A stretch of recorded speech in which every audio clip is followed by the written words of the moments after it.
Everything that falls into this pool is supposed to die in it.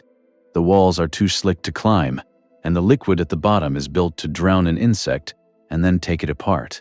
And right now, a single ant is walking straight down the inside of that wall toward the surface. On purpose, it reaches the edge of the liquid, and it does not stop. It slips in head first and starts to swim. This plant spent millions of years perfecting a trap that turns living animals into food. And this ant treats the trap like a refrigerator it owns the key to. Carnivorous plants are the closest thing the plant kingdom has to a predator.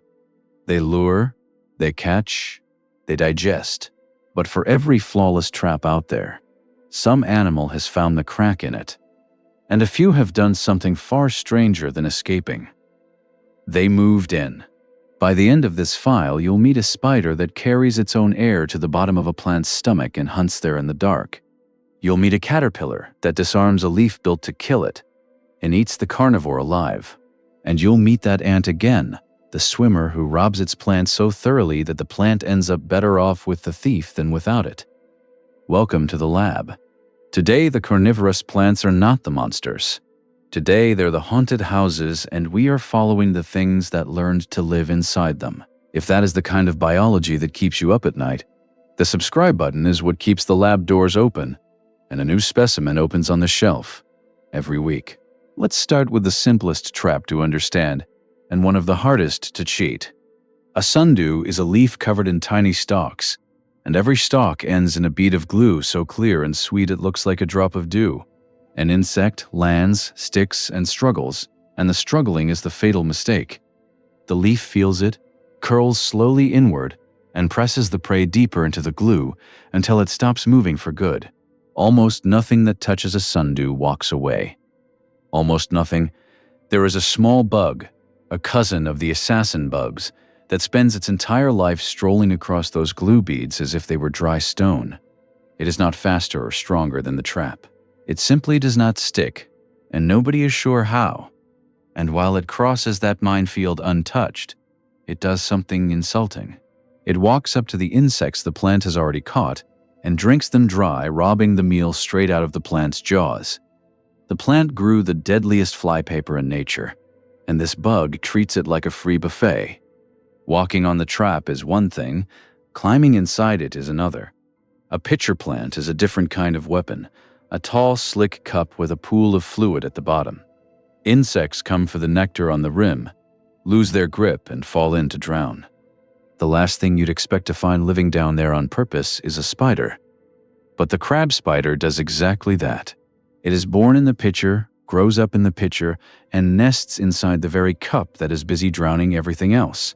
It hangs near the surface and ambushes insects as they arrive, actually feeding the plant more prey than it would catch alone.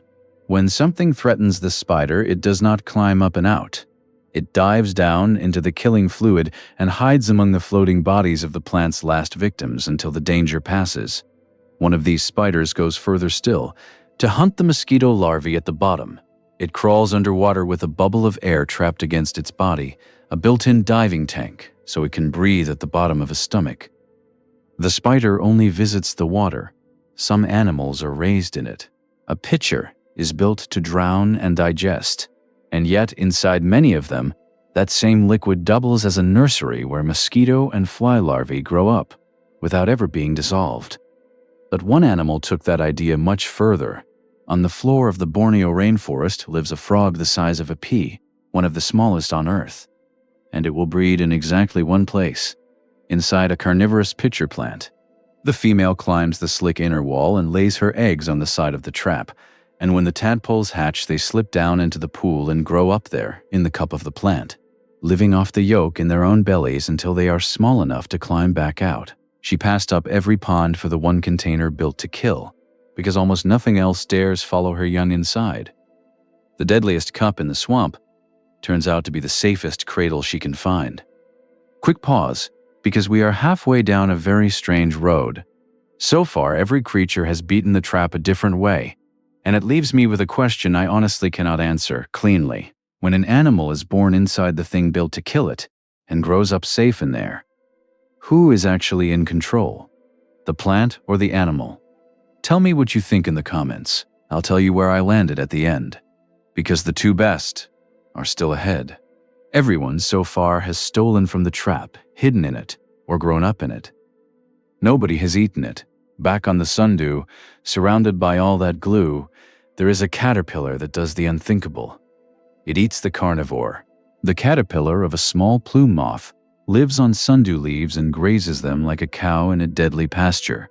And its trick is almost polite. Before it crawls over a patch of those sticky hairs, it leans in and licks the glue off the tips, one by one, cleaning the trap with its own mouth, so the hairs cannot bend and the leaf cannot close. Then it walks the disarmed leaf in total safety and chews it down, the glands, the blade, and sometimes the very insects the plant had trapped, eating the predator's catch along with the predator.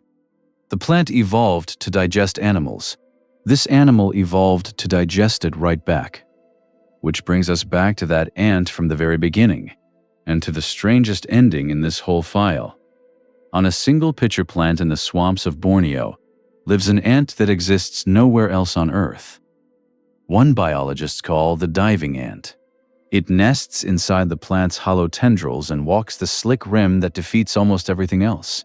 And then, alone among all the ants in the world, it does what its name promises. It goes under, it climbs into the pitcher, slips beneath the surface and swims to the bottom, foraging there for as long as 45 seconds at a time. And it drags out the biggest prey the plant has caught and eats it. By any honest definition, this ant is a thief, pulling the plant's largest meals straight out of its stomach. Except, here is the twist. Those big insects are exactly the ones a pitcher struggles with. Left to rot, a large carcass can foul the fluid and kill the pitcher from the inside out. By stealing them, the ant keeps the trap clean. It also hunts down the weevils that would chew the plant alive, and keeps the rim polished, so the plant catches even more. So the plant did not evolve to get rid of this robber. It evolved to feed it, house it, and lean on it. In the most heavily colonized plants, almost all of the plant's nitrogen traces back one way or another to the insects this ant helps secure. The robbery quietly became a job. The thief became the staff. So here's the lesson. We started out calling these animals cheats and escape artists. But look where the road actually ended. A perfect trap is never the end of a story in nature. It's an invitation the moment a plant builds a flawless machine for catching food, it also builds prime real estate. A steady supply of trapped prey in a shelter no predator dares enter. And evolution never leaves prime real estate empty for long. So the predator becomes a habitat, the weapon becomes a home, and the animals that move in stop being only thieves, because given enough time, robbing the plant and helping the plant blur into the same act. Which answers the question from earlier. Who is in control? The plant or the animal? Neither, really, and that is the uncomfortable, beautiful part. There is no such thing as an unbeatable trap, and no clean line between predator, prey, thief, and partner. They are only roles, and out here everything trades them depending on who is hungry. If that's your kind of weird, the next file is already on the shelf. I'll see you in the lab.